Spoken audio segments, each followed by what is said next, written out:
নিন, বাজারে তো চলে এলো পটল, তাই ঝটপট বানিয়ে ফেলুন তো দই পটল। হ্যাঁ, আজকে চলে এসেছি দই পটল নিয়ে। কড়াইতে তেল দিয়েছি, হলুদ দিয়েছি তেলের মধ্যে, দিয়ে আগে থাকতে ছাড়িয়ে রাখা পটলগুলোকে দিয়ে ভালো করে লাল লাল করে ভেজে তুলে নেবো।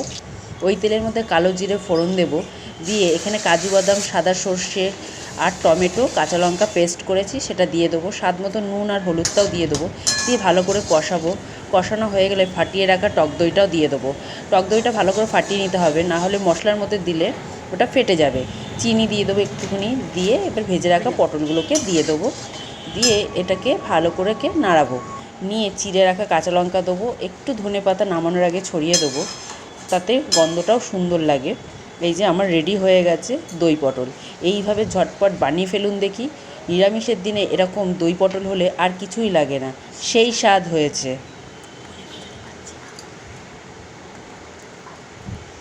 আমি তো বিশ্বাসই করতে পারছি না এত সুন্দর স্বাদ হবে।